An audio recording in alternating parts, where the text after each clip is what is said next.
Welcome to the Smith Publicity, all things book marketing podcast. The best tips, insights, and advice from the best in the publishing industry.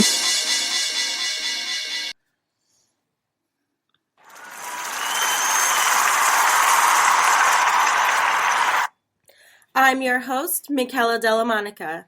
Today, we'd like to welcome the newest member to the Smith Publicity team as Executive Director of Publicity, Mike Onorato. Hi, Mike. Hi, Michaela. How are you? Great, thanks. So you've officially been with us for a few weeks now and have already implemented great PR strategies for a few clients here at Smith and whipping us publicists into shape, which is definitely appreciated. So I think we'd like to start out with an intro from you, Mike, if you could tell us a bit about your background. Sure, thank you. Yeah, I've been in publishing for about 14 years. Most of that time has been in-house, so I think I bring a different perspective coming from that side of the table, coming from the side that our clients are coming on. I actually began my career way back in the news business, and I started out at the CBS News Poll, which polling is such a big hot topic nowadays with the election looming. What I did was, I created the press release that went out about the various poll topics, and I can tell you my first week on the job, first couple of days actually, was the breaking scandal between Monica Lewinsky and President Clinton, and that was that's a fun one. That was baptism by fire, but it and I laugh about it now, but back then it really gave me a sense of how the news business operated. And now we're talking 1998. So that obviously is light years compared to now. Went from CBS and I wanted to get into publishing. I just wanted to immerse myself in that universe and I was so interested in it. And I started out with a very small publisher. We did a lot of bizarre titles, from history to politics to Wiccan titles to cookbooks. From there, I went to a PR firm, and then from there to Wiley, and the rest is history. So, it's been a interesting road. I've learned a ton. Everything has changed. The playing field that we all operate now has been different, but it's been a wild ride.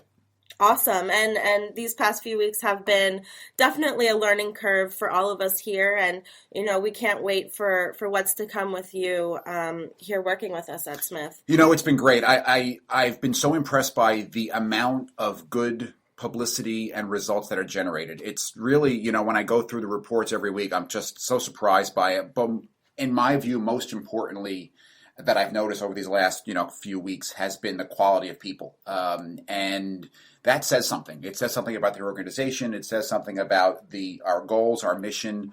There's some really talented, creative people, but they're just some good people. And that's not common, every place you go. So that's been a very welcome thing for me. And I've just tried to sort of adapt to you guys and try to stay out of your way and let those good results keep coming. Very nice. Very nice. So today's topic matter will be on, since you've been working with a traditional publisher for so long, I think our listeners could definitely benefit from your experiences there, especially in the marketing and PR department. So my first question is, in your view, what is the author experience in traditional versus self-publishing? That's a great question. I think, for traditional houses, most of the staff, first of all, it's pretty skeletal. They're spread pretty thin. A lot of in-house staff will wear various hats. Mm-hmm. Some will do marketing, some will do advertising. Traditionally, marketing and PR are kind of thrown together. Then you have obviously social media.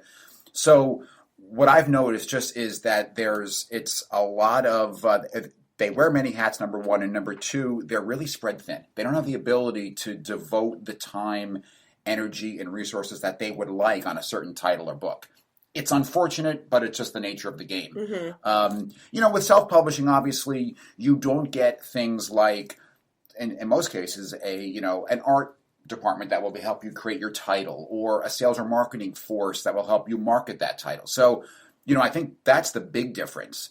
And just from my years of being in-house, we, meaning the in-house team, had a certain amount of time to work on a book. A book had a certain shelf life. And traditionally that was a 3 to 6 week window, in some cases less, believe it or not, when those books, if they weren't performing, in-house staff will move on.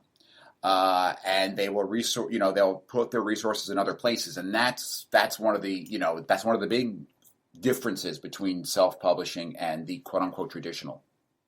Absolutely, 100%. And I definitely want to get into, the benefits for authors working with a traditional publisher. And also, you touched upon the major differences between working with self-publishing. But I'd love your perspective on working with an outside PR team as well. We used to hire outside freelance firms all the time. And sometimes that was built into the author contract, or sometimes the author would come to the table and say, I've contracted this firm to help publicize my book. I'd like you to work together.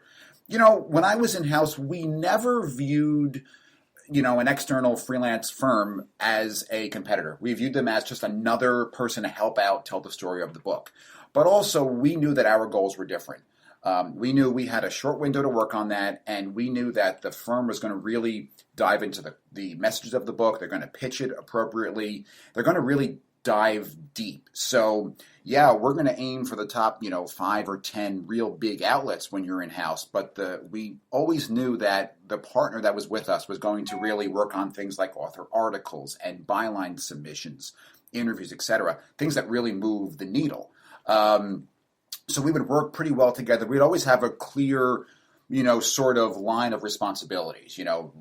Oftentimes the in-house publicist will handle the trades, and they'll do, some work on the, if there are galleys, and then leave the rest of the heavy lifting to the firm because we knew that they had the team in place to do that. Yeah. And again, we're talking about the amount of time people have to work on things and what they can actually spend time doing. And also, I counted on any firm that we hired to really give me a good detailed report as to what was going on. I would then be able to pass that back to internal folks, sales, marketing, sometimes editorial, and also keep the author involved as to what the activities are and represent those accordingly. Absolutely.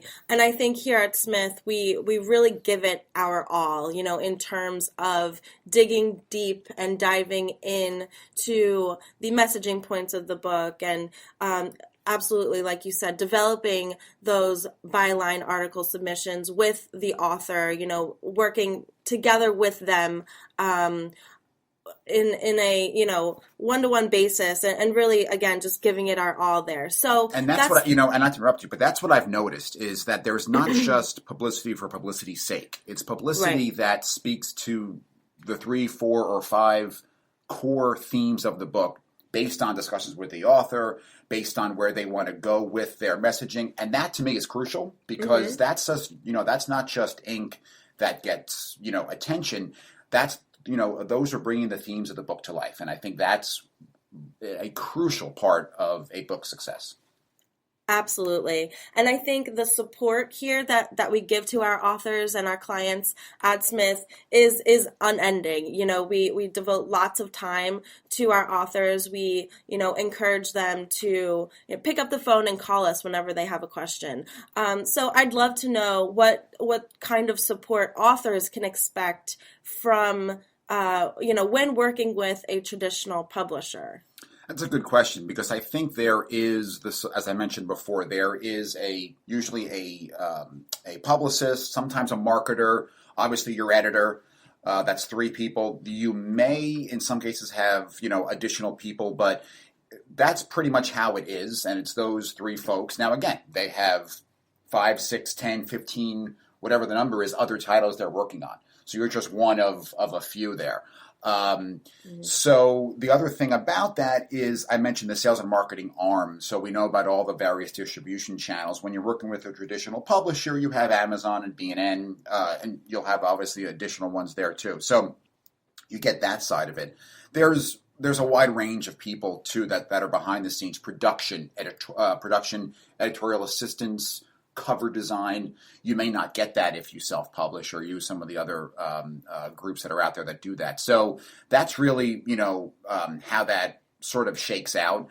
And I think working with a traditional publisher, they're being very stringent now as to what, the types of books they are seeking, the types of authors they want to work with, while obviously self-publishing, isn't sort of limited to that. Right.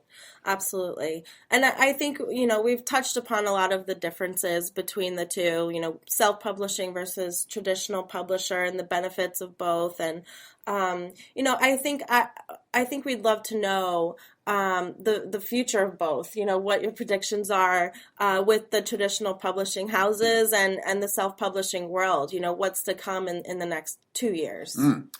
Wow, good question. I think there'll always be a need for publishers. I think there is always going to be a need for books. I think people have that appetite. And when I say books, I mean whatever form it takes, print or e. So I think there is that. But what I've noticed in the last, just say 3 or 4 years, has been that the stigma associated with self-publishing has dropped. And people are more accepting, and by people I mean consumers and media, and are more accepting of self-published work. So I think that will increase. I think we'll see more things out there. I don't think we're going to see publishers go away. I think their roles might change. But I think obviously that gives an opportunity for people, here at Smith to really sort of advance, those themes of a book or of a work more than the traditional publisher could. But I don't think it goes away. I hope it doesn't. I think as someone who's I'm a book lover, I hope that's not the case. And I don't see it. I see it adapting and changing, but I don't see it going away. That's interesting and refreshing, because I hope it doesn't go away either. And, anything can happen within a year's sake. So it's definitely an interesting perspective. And, that wraps us up for today. Thank you so much for your time, Mike. And if any of you would like more information about Smith Publicity, please visit our website, SmithPublicity.com, and check us out on Facebook, Twitter, and Instagram. Thank you. Thank you.